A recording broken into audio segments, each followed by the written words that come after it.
Palnadu university మంచి భవిష్యత్తు కోసం తెలుగు విద్యార్థులు ఇష్టపడే యూనివర్సిటీ.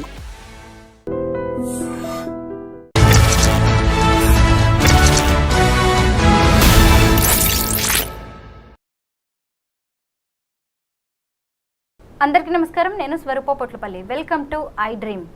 ట్రంప్ దెబ్బకి 20 లక్షల ఉద్యోగాలు భారతీయులవి ఊడిపోబోతున్నాయి అనే వార్తలు కూడా వినిపిస్తున్నాయి. ఇంకొక వైపు ఎడ్యుకేషన్ వీసా మీద వెళ్ళి అక్కడ పార్ట్ టైం జాబ్స్ చేస్తే ఊరుకునేది లేదు, మీ వీసాలను మేము రద్దు చేసేస్తామని ట్రంప్ అయితే స్ట్రాంగ్ వార్నింగ్ ఇచ్చారు. అసలు అక్కడ ఇంకా ఎలాంటి మెరిట్ స్కాలర్షిప్స్ పొందవచ్చు, ఇప్పుడు అక్కడ ఉన్న విద్యార్థుల పరిస్థితి ఏంటి, వీటన్నిటి మీద మనకి మంచి అనాలిసిస్ అప్డేట్స్ని అందించడానికి American studies expert doctor Ramesh Kanneganti గారు నాతో పాటు ఉన్నారు. ఆయనతో మాట్లాడదాం. సార్ నమస్తే. నమస్తే స్వరూప పొట్లపల్లి గారు. నమస్తే అండి. Thanks for I dream and thanks for your time. Yeah please.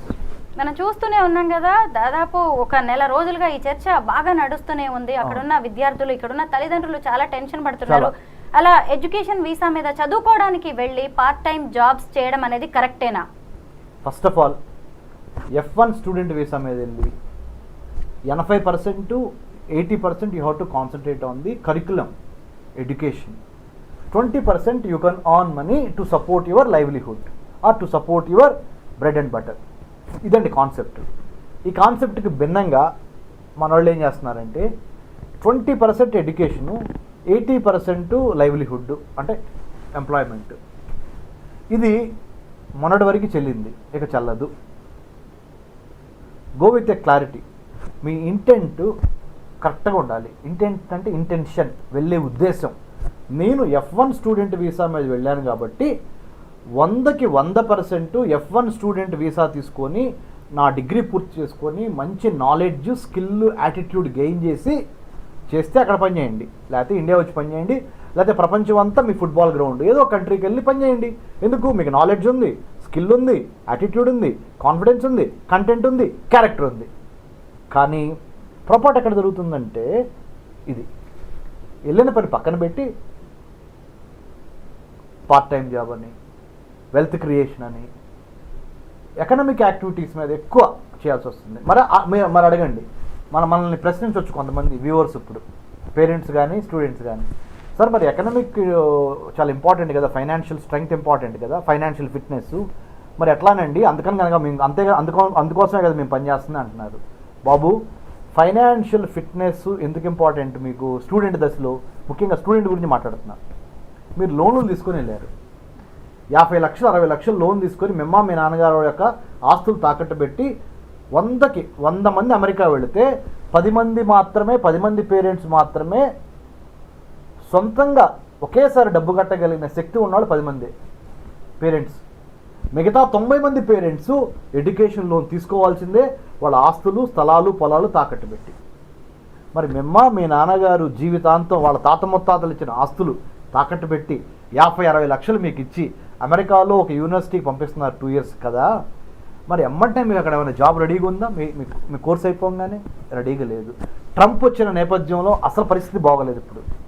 అలాగని మీరేం డిసప్పాయింట్ అవ్వద్దు. నేనేం చెప్తున్నానంటే, ఇంత కష్టపడి 50 లక్షలు 60 లక్షలు లోన్ తీసుకొని వెళ్ళారు కదా, వెళ్ళబోయే ముందల ఒక చిన్న పాజ్ తీసుకోండి, అంటే చిన్న స్టాప్ తీసుకోండి, ఆలోచించండి.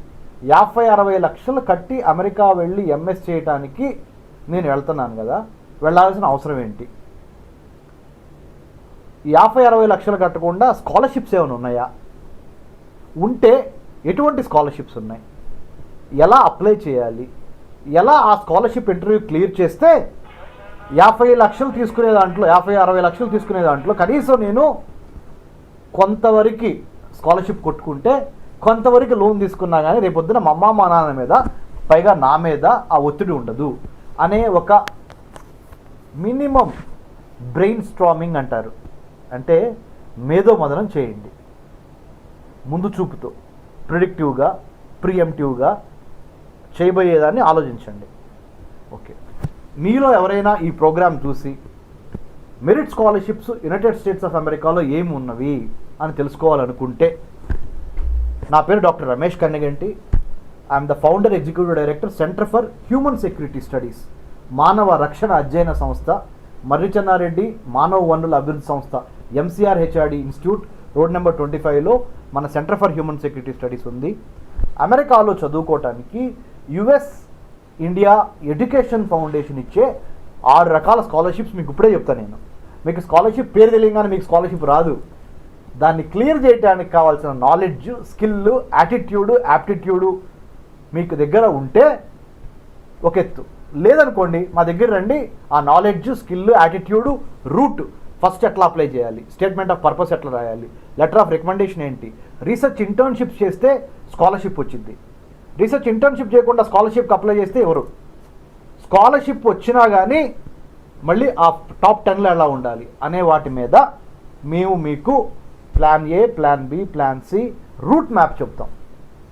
యుఎస్ ఇండియా ఎడ్యుకేషన్ ఫౌండేషన్ ద్వారా మనకి అబ్దుల్ కలాం ఫెలోషిప్ ఉంది, నెహ్రూ ఫెలోషిప్ ఉంది, జూనియర్ ఫుల్ బ్రైట్ ఉంది, సీనియర్ ఫుల్ బ్రైట్ ఉంది, హ్యూబర్ట్ హంప్రీ ఫెలోషిప్ ఉంది, ఐవిఎల్పి ఫెలోషిప్ ఉంది, రోడ్స్ స్కాలర్షిప్ ఉంది. ఇంకా నేను చెప్పుకుంటా పోతే ఇంకో 15 స్కాలర్షిప్స్ ఉన్నాయి. ఈ 15 స్కాలర్షిప్స్లో ఏదో ఒక స్కాలర్షిప్ కొట్టినా మీ అమ్మ మీ నాన్న దగ్గర మీరు ఇబ్బంది పడకుండా, వాళ్ళు ఎడ్యుకేషన్ లోను 50-60 లక్షలు పెట్టకుండా కాలర్ ఎగరేసుకొని పుష్పగాడి స్టైల్లో హ్యాపీగా వెళ్ళి, అంటే గుడ్ యాటిట్యూడ్తో, కాన్ఫిడెన్స్తో, నేను ఎవరినో అడుక్కొని 50-60 లక్షలు లోన్ పెట్టుకొని ఆ లోను ఇంట్రెస్ట్లు బ్యాంక్ నుంచి లెటర్లు, లవ్ లెటర్స్ లాగా బ్యాంక్ నుంచి లెటర్స్ వస్తూ ఉంటాయి, లోన్ సమయం దగ్గరికి వచ్చింది కట్టండి ఈఎంఐ అని. అక్కడ మీకు జాబ్ దొరకదు అమెరికాలో ఇమ్మీడియట్గా, ఆ కోర్స్ అయిపోగానే. అక్కడ మిమ్మల్ని రమ్మనలేక, ఇక్కడ వదులుకోలేక మీ తల్లిదండ్రులు పడే మనోవేదన ఒకటి. మీరు అక్కడ అయ్యో మా తల్లిదండ్రులు ఎంత కష్టపడుతున్నారు, ఇప్పుడు నేను డబ్బులు అడిగితే ఆల్రెడీ నాకు ఎంఎస్ కోసం 50-60 లక్షలు పెట్టారు అని మీరు పడే వేదన. అక్కడ మీరు వేదన పడుతున్నారు, ఇక్కడ తల్లిదండ్రులు వేదన పడుతున్నారు. ఇంక ఉపయోగం ఏంటి? కాబట్టి దయచేసి స్కాలర్షిప్స్ను యూటిలైజ్ చేసుకోండి.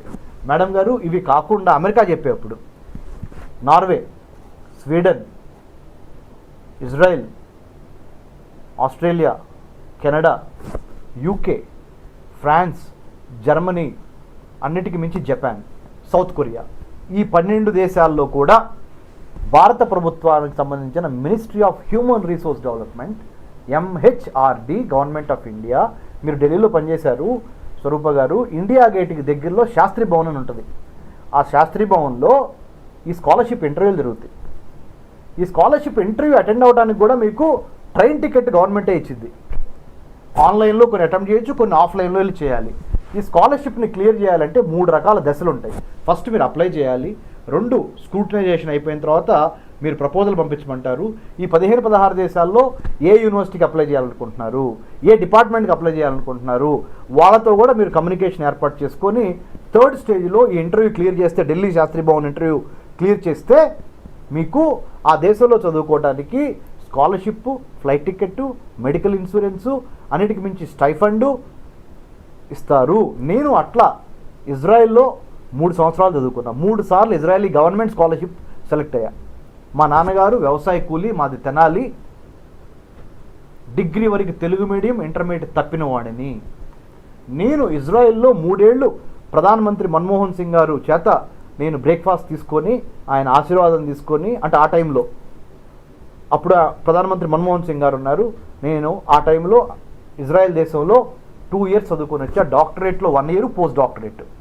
దాని తర్వాత అమెరికాలో ఇంటర్నేషనల్ విజిటర్ లీడర్షిప్ ప్రోగ్రామ్ ద్వారా, IVLP ఫెలోషిప్ ద్వారా మళ్ళీ అమెరికన్ గవర్నమెంట్ నన్ను సెలెక్ట్ చేసి ఎమర్జింగ్ లీడర్స్కి ఇస్తారు. నాకు ఎడ్యుకేషన్ రంగంలో వచ్చింది, అమెరికన్ స్టడీస్ని ఎలా డెవలప్ చేయాలి, కరికులంని అనే అంశం మీద I have been selected by the US State Department to represent India in the United States.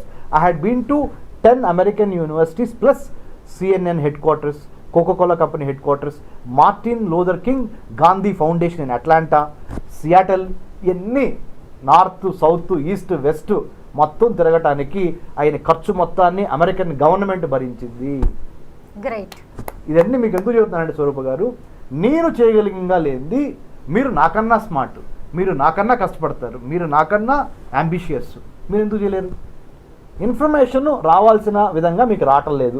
ఒకవేళ తెలిసినా కానీ కొంతమంది స్టూడెంట్స్ అబ్బా ఈ కష్టపడి పడతాంలే, మనం ఇంత హార్డ్ వర్క్ యాడ్ చేస్తాం, స్కాలర్షిప్ అంటే మళ్ళీ ప్రిపేర్ అవ్వాలి, కాంపిటీషన్ ఉంటుంది, నేషనల్ లెవెల్ కాంపిటీషను, ఇవన్నీ ఉంటాయి. మరి అలా అనుకుంటే మరి 50-60 లక్షల రూపాయలు నీకు 50-60 లక్షల రూపాయలు స్కాలర్షిప్ రావాలి అంటే నువ్వు ఇంకొక 4 గంటలు ఎక్స్ట్రా కష్టపడి 2026లో అమెరికా వెళ్దాం అనుకుంటున్నావు కదా, అనుకో 2025లో వెళ్దాం అనుకుంటున్నావు, 2026లోనే వెళ్ళి అమెరికా ఆ 1 year ఇక్కడ పనిచేయ ఇండియాలో, ఈ స్కాలర్షిప్ కొట్టేళ్ళు, నీకు ఆ 50-60 లక్షల లోన్ నేను నెత్తమే పడదుగా మీ నాన్న మీద. సో ఇలా యూ హ్యావ్ టు స్ట్రెంగ్త్ ఏంటి, నీ వీక్నెస్ ఏంటి, నీ ఆపర్చునిటీ ఏంటి, నీ థ్రెట్ ఏంటి, స్వాట్ అనాలిసిస్ అంటారు, SWOT చేసుకొని మేధోమదనం చేసుకొని మాలాంటి వాళ్ళని సంప్రదించి, ఇంకా వేరే పెద్దవాళ్ళు చాలామంది ఉన్నారు, మమ్మల్ని ఒక్కళ్ళే సంప్రదించమని మేమేం కోరట్లేదు, మీకు సంప్రదించాలనుకుంటే you can please centre for human security studies, మా దాంట్లో 30 to 40 IAS IPS officers retire అయిన వాళ్ళు ఉన్నారు, కొంతమంది సర్వింగ్ ఉన్నారు. We're not for profit, non political, non governmental research organisation working on India's internal security and foreign affairs of India in Hyderabad. Centre for human security studies సంప్రదించండి, will help you. అసలు ఎన్ని ఉన్నాయని తెలియాలి మీకు ఫస్ట్, తర్వాత మీరు apply చేయాలి. So thanks to iDream, thanks to Swaroopa garu, Swaroopa Patlapalli garu for giving this wonderful opportunity of dialogue and interaction which is going to help you in a great extent to have your American dream a reality. Ramesh గారు, ఈ సందర్భంగా మనం ఒక్కసారి మన education system గురించి కూడా మాట్లాడుకోవాలి. ఎందుకంటే చదువుకోవడానికి 50-60 లక్షలు ఎడ్యుకేషన్ లోన్ తీసుకొని వెళ్తున్నారు. అక్కడికి వెళ్ళిన తర్వాత మళ్ళీ రెక్కలు ముక్కలు చేసుకొని పిల్లలు చదువుకుంటూ ఉద్యోగాలు చేస్తున్నారు, పార్ట్ టైం జాబ్స్ చేస్తున్నారు, రెస్టారెంట్స్ లో పనిచేయడం, ఒకవైపు మళ్ళీ పెట్రోల్ బంకుల్లో, బార్స్లో ఇంత కష్టపడుతున్నారు. సరే, ట్రంప్ బ్రేక్లు వేశాడు, ఆయన తిట్టుకుంటున్నారు, కానీ మన ఎడ్యుకేషన్ సిస్టమ్ ఏంటి? ఇక్కడ చదవలేమా? ఇక్కడ లేదా ఆ చదువు? మంచి ప్రశ్న అండి. ఇక్కడ 100% ఆ క్వాలిటీ చదువు ఉంది మన దగ్గర. లేకపోతే మన IITs, మన IIMs, మన NITs, మన ఎన్నో science, technology, engineering, mathematics and మెడిసిన్లో మనం తురుంకాన్నాం. అంటే గర్వంతో చెప్పట్లా, వెరీ హంబుల్గా అని చెప్తున్నా. మనము ఒక వేదభూమి, ఒక కర్మభూమి, మన జన్మభూమి చాలా గొప్ప భూమి. మనకి ఆ యొక్క తెలివితేటలు, ఆ సాహిత్యము అన్నీ మనకి ఉన్నవి. మనకు ఉన్నాయి కాబట్టి అమెరికా మనల్ని అడుగుతుంది. ఇది అమెరికా, మనం ఏదో అమెరికా దగ్గరికి వెళ్తాం కాదు. Americans are actually inviting Indians. Techies అయితే మరి అంటే నెత్తిమే పెట్టుకొని చూసుకుంటున్నారు అమెరికా వాళ్ళు మనల్ని. ఎందుకు? వాళ్ళకి ఎక్కువ ట్యాక్సులు కడుతుంది మనమే. అవును, వాళ్ళకి కావాల్సిన ప్రతి పని మనం తక్కువ డబ్బుకు చేసి పెడుతుంది మనమే. లేబర్. అమెరికాలో ఒక వైట్ స్కిన్ అతను కనుక అమెరికన్ గవర్నమెంట్ కానీ అమెరికన్ ప్రైవేట్ కంపెనీ కానీ హైర్ చేస్తే ఎంత కట్టాలి? మనకి ఏంటి, ఇక్కడ అమీర్పేట నుంచి హైటెక్ సిటీ వరకు, హైటెక్ సిటీ మన సైబరాబాద్ వరకు ఇన్ని వేల మంది అమెరికా యొక్క ఎకానమీని రిచ్ చేయడానికి ఇక్కడ రాత్రి వాళ్ళు కష్టపడుతున్నారు. బయలాజికల్ క్లాక్కి వ్యతిరేకంగా నైట్ పూట కూడా ఇక్కడ పనిచేస్తున్నారు మనవాళ్ళు చేసే పని మూలాన వాళ్ళు $1,000 కోట్ల వాళ్ళు అక్కడ దండుకుంటున్నారు. మన వాళ్ళకి ఇంత చిన్న పీనట్ ఇస్తున్నారు ఇక్కడ. సో ఇవన్నీ మనకు తెలిసి ఎందుకు వెళ్తున్నాము ఆ చట్టంలో కంటే, అదే ఇన్వెన్షన్ కనుక మనం చేయగలిగితే, why only Facebook by America, why not by India అంటే మీరు చాలామంది అడగొచ్చు మళ్ళీ నన్ను చాలా తెలివిగా, సార్ ఆ ఇన్ఫ్రాస్ట్రక్చర్ ఎక్కడ ఉంది సార్, మీరు ఏమంటున్నారు, గవర్నమెంట్ మనకి ఇన్ఫ్రాస్ట్రక్చరే లేదు కదా అంటున్నారు. అరే బాబు, ఉన్న ఇన్ఫ్రాస్ట్రక్చర్ని ఉపయోగించుకొని శ్రద్ధగా చేస్తే, డీప్ సీక్ R1 మోడల్ని చైనా వాడు చేశాడయా, మనం ఎందుకు చేయలేము? మనకేం తక్కువ? చేయాలనే దమ్ము, చేయాలనే కొత్త నిశ్చయము, దృఢ నిశ్చయం నీకుండి, నీ భారతదేశ త్రివర్ణ పతాకం రెపరెపడాలనే కసి ఉంటే you can do it. No one is stopping you to do that. రాజ్యం వీరభోజ్యం అన్నారు, వీరుల్లే రాజ్యం. నాయకత్వం ఎవడో నీకు ప్లేట్లో పెట్టింది ఎవడు? You have to claim leadership by showing your mettle అనేది. ఇది మన మైండ్ సెట్లోకి వెళ్ళాలి madam. Lot of data set is there, mind set match అవ్వాలి దానికి. డాలర్ డ్రీమ్స్ వేటలో ప్రాక్టికల్గా ఏం జరుగుతుందనేది తెలుసుకోకుండా వెళ్తున్న వాళ్ళకి చాలా బాగా మీరు అనాలిసిస్ ఇచ్చారు. Thank you so much Ramesh garu. Thank you madam, thank you very much.